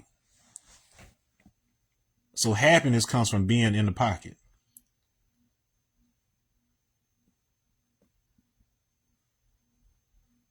It's that thing that people can't quite place their hand on. And because it's different in and of itself, it's technically off, but you're doing it so consistently that it feels on. That's the funk. And you could take it from me, from somebody who's trained right by the source when it comes to funk. So funk is the essence of that or whatever. So it's not simply the materials, but it's the way that it's the approach, the proportion that we bring to the materials or whatever that makes us us. That's why I mentioned that 8:5 ratio of our body and that 13:8 ratio of Venus to the Earth. The funk is so strong with that ratio between those orbits that when we look at Venus and we trace its orbit over time, it makes this pattern that looks like a 5-petal rose type thing. It actually looks like a star, like that. You know what I'm saying? So that's what the phone really is. But the whole idea is happiness is actually about cadence. It's about measuring your cadence such that it is still in harmony, but instead of it having direct symmetry to the universe, it's in proportion to the universe. So proportion is the key. All right, let me move on. Okay. All right, so that word happiness comes up twice. In this case, in the 18th degree, it says, what is the duty of a civilized person? Answer. The duty of a civilized person is to teach he who is savage civilization, righteousness, the knowledge of himself, and all the science of everything in life, love, peace, and happiness. Okay, so let's look at that. All right, so civilized, when we forget what the colonizers told you it meant to be civilized. Anybody that didn't look like them or didn't live like them, they looked at as uncivilized or savage. Young people today using the word savage as a good thing, just like they tried to say that we use the word nigger to try to make it positive or whatever else. It was not even that deep, y'all. It was just like the 6'7" thing or whatever. But in this case, we are specifying that, let me see, do I have, what do I define what a savage is? Is it in here? I think we are. Oh, yeah, we are. So we already covered what a savage was in the second degree of the 1 to 14 in the previous videos. All right. And so a savage is one who has lost the knowledge of himself. So he had that knowledge, but he lost it because he was separated from that culture for long enough. And so that's what happened with us in America, where we were part of this thing that already existed for the longest time. And we just didn't realize it. And then we were being reminded when these lessons were brought back to us in the 1930s. All right. So that's why it's called the lost found Muslim lessons. All right. So, he's teaching them civilization, righteousness. So to be right is to be aligned. All right. Right. Like a right angle. So we keep on looking at right as trying to make somebody wrong instead of being like a right angle, 90 degrees. The ability to bore in a cipher, which means to be able to, from mental to physical, we can bring a person to life. We can bring a place to life. We can bring a cycle or routine to life or whatever. Whenever you're aligned with the cadence of the universe, the things that you bring into existence naturally are in harmony with the universe as well, and they thrive. It's the simple underlying science. It's very geometric in nature. All right. So that's righteousness, the knowledge of himself. So knowledge is to know, look, listen, observe, and also respect. So that goes for you too. So to have knowledge of self is to know yourself, to observe yourself. You got to understand your body inside and out. You got to understand your mind inside and out. And then you have to respect it. That also means respecting your limitations. That doesn't mean that you are necessarily completely limited out in the outside world, but it does mean that you may have to take a different path from what they took.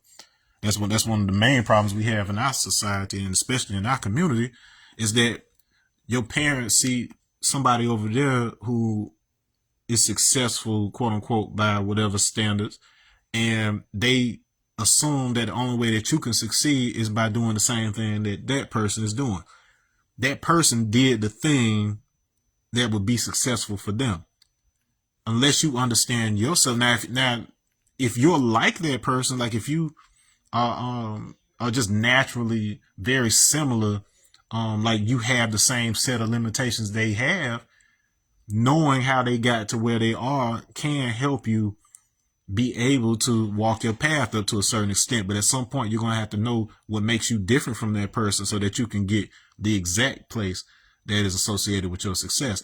But if we have this cookie cutter, one size fits all type of attitude where we only look at certain occupations as being success, or a certain type of status, or certain types of possessions. In other words, most of your concepts of success being associated with your material accomplishments or whatever, you fail to instill people with the skills that actually make them successful. When it comes to George Clinton, I have seen this man when he was at his lowest, sleeping on the couch, health failing, sleeping at the couch of the studio, didn't have a place to live. Like, I've seen all that. But the one thing that I learned from him is that he never stopped being George Clinton within all of that. He always had a plan for what he wanted to achieve and an idea of how long it would go.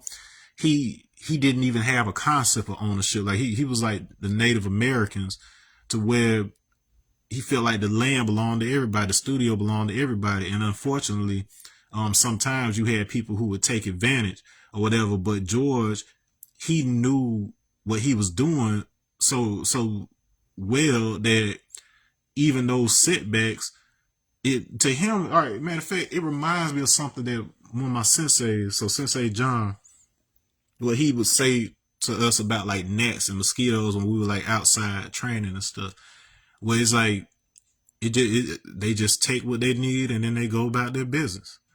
You know, and so like, if you know what that feeling is, so if you're bitten by a gnat and you know that's all it is, you don't have to give it any more attention than, you know, it deserves. And so likewise in life, he understood who and what he was, to where no matter what circumstances he's in at the present time, he knows what's available to him in order to be able to climb back up with his stats. And that's exactly what I watched him do.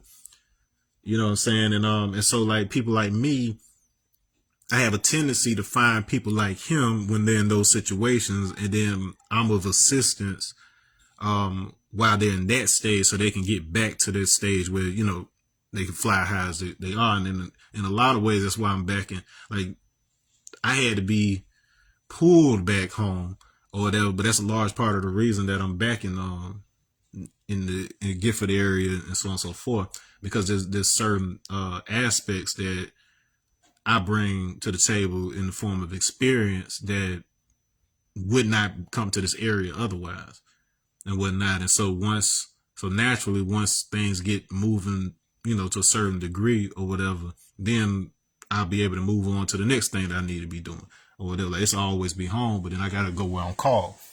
All right. And that's part of that idea of submitting to one's destiny.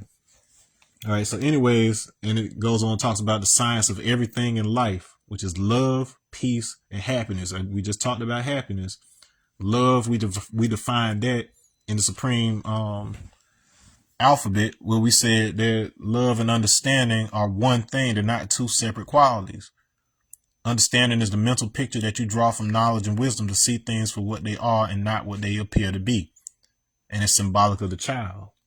Okay. And so those two things being one and the same, if you don't understand something, if you don't do the knowledge to observe and respect something, then manifest ways, actions, and words based on that thing, you don't fully understand it.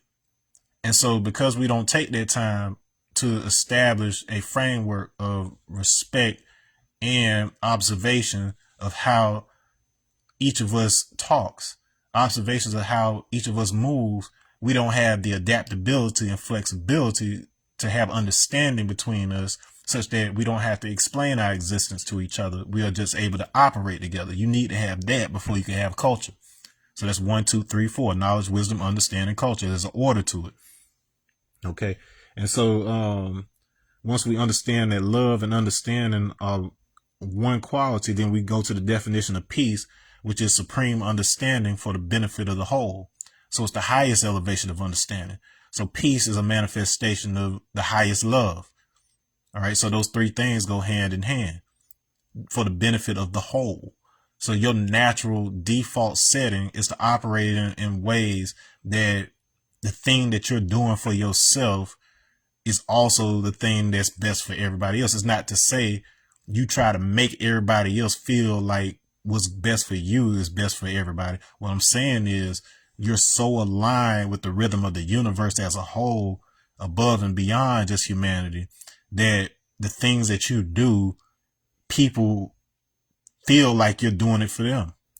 It's like when you're a performer and you're on stage in front of a huge crowd, there's a way that you can look into that crowd and the way that you can, participate with that crowd that makes everybody there feel like you were looking and talking directly to them. They do it in church. It's the same set of principles that are copied everywhere. So it's like, so if you've been in entertainment, you notice it more when you go into a church where, especially if you go to multiple churches, where you realize that these people are trained in specific skills that are associated with keeping a captive audience. So there is a portion of that that we would credit to, that coherence within the spirit and whatever else. But everything that they're doing is based on lowering resistance because you already have divinity within you. The problem is you block it on a regular basis with your ego and preferences and whatever else. All they're doing in that room, that entire experience is this. Let me compare this, and you probably never done this in your life. Compare church, like especially if you go to a nice church, compare it to how you prepare your room or your house or whatever when you have a new lady and y'all about to get into it for the first time and you trying to make it romantic. You control everything about that environment. You control the lighting level. You control the way it smells in there, the stuff that you feel. If you are, the more of the senses that you are able to appeal to in a situation, the easier it is to get the human mind to break away from that egoic presence and be able to suspend its disbelief when it comes to things. You're basically allowing yourself and allowing the situation to be magical or miraculous. So it's like, so miracles aren't something that you make happen. Miracles are always happening. Life itself is a miracle. Everything about this universe is a miracle. Statistically speaking, if you were to crunch the numbers on it, this shouldn't exist. So it's already miraculous, good or bad, it's already miraculous. The point is, how do you create situations? How do you set up that church and the program and the music and everything else such that people are able to get out of their own way and be able to accept that the world is miraculous? That's all it is. You don't find God. God is already there. It's just a matter of you getting out of your own way. And then part of the way that we're commonly in our own way is that we think that he's everywhere except for with us and in us and through us and as us. In the beginning was the word. And then John specifically breaks down, he says he was with God and he was God all at the same time. He was with and was at the same time. So he had the simultaneous experience of being the same and being separate. And I know that may seem paradoxical, but when you're able to resolve that disconnect that you have between what you perceive as part of you and what you perceive as not part of you, once you are able to reconcile that, that's when the truth reveals itself. All right, let's move on to the 19th degree. I got about 20 minutes I can work with, so there should be plenty of time for me to get through these. All right, so I talked about the 19th degree in detail in the 19 code lecture series. So if you haven't checked that out, the entire thing is on YouTube right now. Just subscribe at Energy Master. But all right, so 19, it asks, if a civilized person does not perform his duty, what must be done? The answer, if a civilized person does not perform his duty, which is teaching civilization to others, he shall be punished with a severe punishment. Then it proceeds to give you two Bible verses, the first of which being Ezekiel 3:18, which says, when I say unto the wicked, thou shalt surely die, and thou giveth him not warning, nor speaketh to warn the wicked from his wicked way to save his life, that same wicked man shall die in his own iniquity, but his blood will I require at thine hand.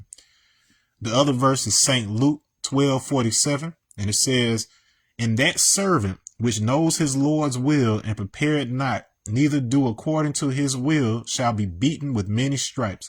Now, that line right there is one of the main lines that was used to justify the cruelty of slavery, which is why it appears here. It just to give you historical context of how that particular verse has been used. Now, because of the way that we understand enslavement and because of the way that we understand punishment, we always look at it as something that is physically imposed on you by an outside party. In the actual degree itself, where it says if a civilized person does not perform his duty, which is teaching civilization to others, he shall be punished with a severe punishment. Nowhere within that does it say that that punishment comes from an external source. And once again, the significance of the 19 is that it deals with those 19 angels guarding the Sakar or the fire or the hell in Surah 74 of the Quran. And so hell itself, we looked at the etymology of that within that lecture series, and then we found out that it ultimately comes from a meaning of to conceal or save. So to conceal or cover or save. And the same word that hell comes from is where cell comes from. So the cells in your body. So they come from the same exact word. And I describe hell as being so Papa Wu used to say, heaven is a mind state and hell is what you go through to get there. And so we create the hell for ourselves. Whatever we perceive hell is going to be, that's exactly what you're going to face. But it's essentially just trying to push you back in the direction of love. Because you are subjected at all times to unconditional love. And when we start to perceive ourselves as being separate from that, and we become separate from the love that we are as a result of that, then we perceive that as a hell. So the greatest torture that you will ever experience when you're on the other side is the hurt you feel when you review and think back to those times that you withheld love in situations where you could have been loved, but you chose to be something else. And so ultimately, the time frame feels like an eternity until you get past it. Because eternity can happen in a moment, but you can just stretch that same one moment out, eternally. So it's like, so every description you've ever heard of hell, Hades, whatever the case may be, it's always a loop. You always hear the story of like somebody being like picked clean by vultures or crows or whatever, and then they basically heal up and it happens all over again and over and over and over again. So eternity isn't this thing that is sequential like how we experience time. It is a being stuck in a particular point. So if you understand the geometry of time itself, the way that I spent so much time describing in the 19 Code lecture series, that you realize you have to realize that you're the one holding you in that position. And how you get out of it is by forgiving yourself and then reminding yourself that you are love. And then in doing so, that becomes your natural way of life and it's not compatible with their hell anymore. So when Jesus descended into Hades with after the crucifixion and so on and so forth, it was that reminder for a brief second. He fell into that questioning of why hast thou forsaken me? But then he remembered he was loved. Or so that's what brought him back after he descended into Hades. All right, so all of that is just cleverly worded stuff. But as it relates to this, that Ezekiel verse here, it is basically saying that as part of your duty as a person with a divine purpose, those who know it's their duty to teach. And so if somebody is acting in ignorance and then you don't do your best to inform him or whatever, you are responsible for him. You're responsible. So that's why we are so tight knit as a people, because we understand that anything one of us does, it ends up affecting all of us. Somebody get on TV acting crazy or whatever else, them other folks, they can't tell the difference between us. They just see black when they walk outside. And so they're like, oh, black man did a thing on the TV or whatever, so all black people must be like that or whatever else. So I know it sucks and it feels like a weight, but that's our greatest superpower. because everybody else that's ever come to this country, especially by choice, they've all petitioned to be included in the white identity. When the Asians got here, they wanted to be included as white. They didn't want to be included in the definition of colored or Negro, or whatever else. When the Hindus came over here, they wanted to be classed. They still been fighting, the ones in North India. They still try to make the case that they're white because they're Caucasian, dark as they is. Every other group that's come to the Irish, the Italians, all of them folks were not included in the American white definition according to our government and whoever else. And yet, because they felt that they look most similar to them folks than they do to us, they wanted to petition to be included in white identity. So it doesn't just have to do with one group or one race. It's a mind state. The idea that you want to be other than yourself.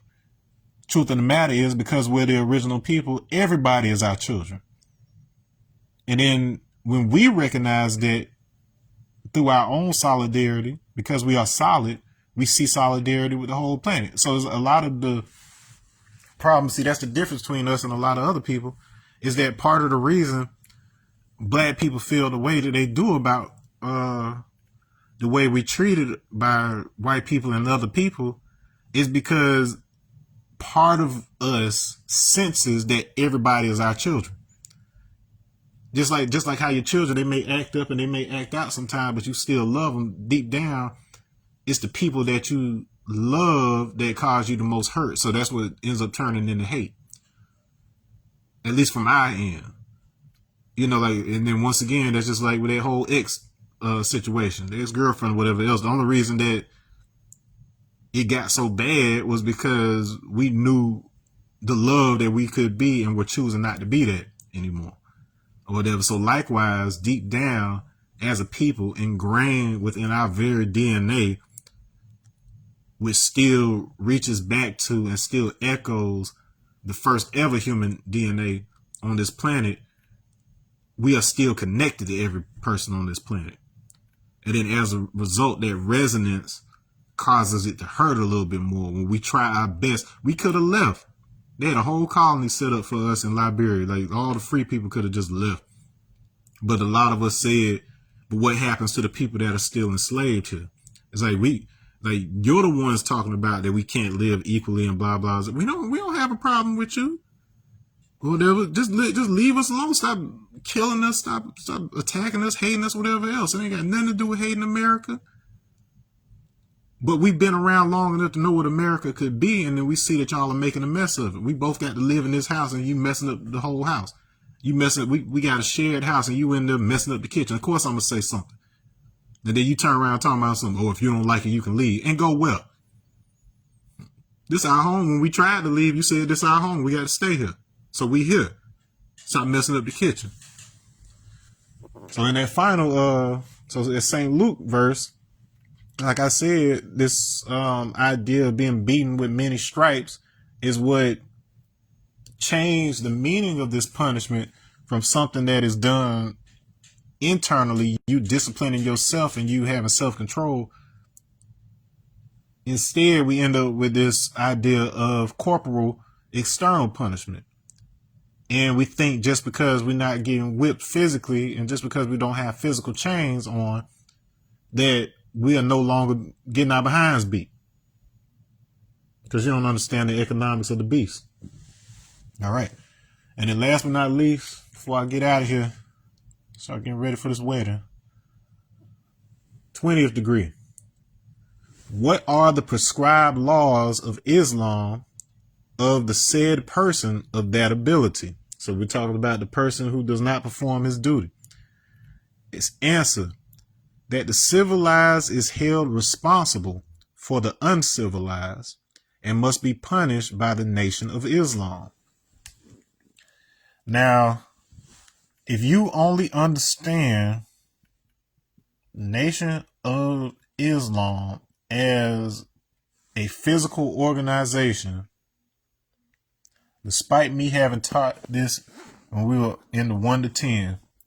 So if you haven't seen that one, make sure you watch that one. But as it related to student enrollment 1 to 10, it says it was in the 9th degree where it said, what is the birth record of the Nation of Islam? It says the Nation of Islam has no birth record. It has no beginning or ending. It is older than the sun, moon, and stars. That is because Islam is mathematics. And then we define that with a acronym of I, Self, Lord, and Master. So in other words, it's telling you that your major agency is tied to your ability to be able to break things down to the mathematics and the bare bones of what it actually is, the structure that existed before we ever put a name on it. Nation, like I've said previously, comes from a root meaning to beget or to birth. So in other words, the birth of mathematics. What is the source of mathematics? For where does it spring? We generally call that the ether, but then at the end of the day, we're just talking about information. And information is the total number of movements within a closed system. If you know all the movements, if you know how we got here, you know, and you don't like where we arrived, you know how to get back. You know how to reverse the entropy of the situation. And that's why we deal with mathematics, etymology, all of these various types of practices that involve you going back to the source of the problem in the first place. If we're separated, we're constantly looking to see, okay, well, where did this thing go wrong? Where did we have a disconnect? And then almost 100% of the time, because in the beginning was the Word, and the Word was with God, and the Word is God, the Word, aka Logos. And if you don't know what Logos is, I don't know how you've been Christian in all this time, or whatever. That's Christ. That's the Greek word that's used in this. So this ain't stuff I'm making up or trying to impose upon it. If you get your original Greek Bible, these are the words that are used and explained very explicitly by Paul in the earliest Christian writings. Because the word is a template for all creation or whatever, most of your problems are going to come if you don't understand the roots of things. But if you also don't understand that the languages were derived from math in the first place, you don't understand the logarithm. And this is a word that many of y'all didn't even learn until social media started using logarithms to dictate which of your posts actually get seen by your friends and all this stuff. Peace, mommy. I see y'all only understand logarithm from that, but that's a biblical concept. That is the logos plus arithmos. And so while the logos becomes personified in the story as Jesus, the Christ the Son, the arithmos is the Father, and then it represents the underlying mathematics of the universe that is unchanging and that is stable. And then so the logos, the words, the communication is when you take vibration and you apply it to the math, not one-to-one such that it has symmetry, because it wouldn't be a purpose in having a son and a father if they were going to be the exact same. It's about proportion. It's about proportion. So cadence. So remember, I just defined for you how cadence is ultimately the meaning behind happiness. So it wasn't about blindly worshiping some external figure or being or even concept. It was about you understanding that the essence, the actual cosmological essence of the thing we're talking about is also found in you. You've got those same proportions. You are built from the same template. That's exactly what they're describing in 1 Corinthians chapter 12. It's saying that you have the entire template within you as well. But you got to understand what part of you it is. Is it your physical hand or whatever else? No, it has to do with the fact that the way that you are built is based on the same mathematics that the galaxy is built. All the planets are arranged on that same Fibonacci sequence relationship. The way that plants grow, the path that they grow, is called phyllotaxis. It's based on the same principle. All of that is based on the same principle. there's a sound equivalent to that proportion that causes your entire body to resonate when you perform it correctly. In the East, they call it Om. It's actually 3 syllables and 1 hidden syllable. Aum, and then like an N sound that vibrates the center of the brain. So all of that is embedded not only in the Quran, but also in the Bible and the Torah, which is the first 5 books of the Bible. And then more importantly, even before all 3 of those things existed, it was in your body. And that's why you have a body, so that you can experience the whole universe, at least the underlying arithmos of it, through understanding your own body. And then being able to extract that mathematics and apply it to external systems, which is exactly how they made computers, which is exactly how they made atomic bombs. We put nuclear weapons. So all the things that you look at as being those things that allow those other folks to control the world and own stuff and whatever else, even your money. I'm going to tell you, before I get off of here, I got about 1.5 minutes. I'm going to tell you the biggest secret about money. And this is probably one thing that pissed me the most off, and why, as a business student, I have a very different attitude toward money than most people have. The entire economic cycle, stocks, bonds, all of that, are based on this same golden ratio. They literally use the golden ratio to predict how money will behave out of there. And the stock market as a whole was built on the slave trade. The reason it's called stocks is because stocks are the things that they use to hold your hands. It's like, on those, like when you look at those like Pilgrim movies where they burning the witches and they got the dude with his hands and his head and that wooden, that's stocks. And bonds are the chains that they put on your hand or whatever. And so these same concepts basically created the terminology that is used to this day, because Wall Street was originally a location for slave sales. That like the whole trade was built on the transatlantic slave trade. We were the first and only people. Don't let them hit you with that. Everybody's been enslaved at some point, and Africans were enslaving Africans. No, in America, it is the only place ever where chattel slavery was used as a way to not only determine that you are movable property, but it is the first ever time that those same properties were considered as securities or collateral for loans. So you were a financial instrument. So the entire financial market is based on essentially the measures of your body, because your body is based on that same golden ratio of proportions. But more importantly, they had to determine your value based on your size and your shape and different abilities that you had.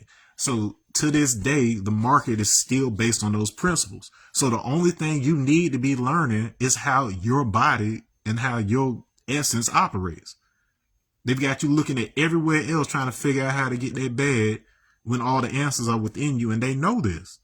They use that exact same science of what I was telling you, how there's that single sound at home, how it resonates within the cavities of your body. That is the exact principle that Oppenheimer used in order to figure out the vector equilibrium that solved the issue of figuring out how to maintain the reaction that was necessary for that bomb to go off.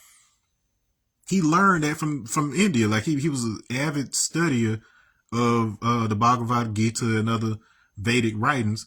And then likewise, these movements like Nation of Islam and all of them, they studied that stuff in Harlem. During the Harlem Renaissance, they knew everything about theosophy and all the mystical sciences and everything you could think of, because they were trying to get to the truth. They were like, it is no possible way that we could come from what we come from in Africa with all these resources and royal empires, whatever that is, and then come over here and be treated like hell or whatever. So they were making sure they had the whole truth or whatever. That's how this stuff emerged. And unfortunately, even though you had some movements that still continue to abuse and use their information as a way to control or whatever, it evolved. And so that's how the 5% sprung out of the Nation of Islam in order to be able to make it more accessible for the youth and the people in communities that probably wouldn't otherwise be approached. The people that they looked at as not being good enough. Those street youth, the people that were in gangs and whatever else. A lot of them kids turned their lives around, man. They saved a lot of lives by giving them something like this, telling you, like, you realize the black man is God, and every time that you kill one of your own or whatever, you striking down your own divinity. That's a powerful statement. That wave of that understanding is what took RZA and them to, the level of fame and wealth and security and stability that everybody involved is. And then I've worked with them for several years, so I got a chance to see that firsthand and be able to compare it firsthand to other situations I've been in that are less stable or whatever. And then I understood, like, okay, yeah, that played a huge role in y'all being able to coordinate and be able to put certain differences aside and stuff.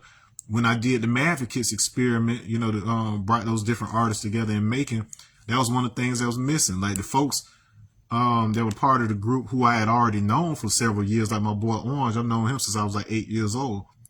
Like all those people are still around, but then the people who were just like kind of like popular around town or whatever else, they treated it like it was just an opportunistic situation instead of seeing the higher goal of what, it could have done for everybody. Like they're still eating off some of the benefits of what was brought to it, because I did a lot to transform the conversation and making as to what was possible and which organizations would work with each other and so on and so forth. So they thriving off the back of that. And now I'm down here in Gifford, down in the Vero area, because it ain't just about Gifford, because most of what causes, what happens in Gifford to happen is because of influence from the greater Indian River County as a whole. And so me having already been through that song and dance, I understand the logarithm. And when you understand the logarithm, you know how to ride the wave and then when to strike and when not to, and so on and so forth. All right. So on that note, I'm going to end right here. I'm going to go ahead and get busy. Y'all be safe out there. Love y'all, and above all else, peace. Peace is understanding. Understanding and love are one and not two separate qualities. And the next one I'll pick up with part 3. So the degrees 21 through 30. All right. On that note, y'all, I'm out of here. Peace.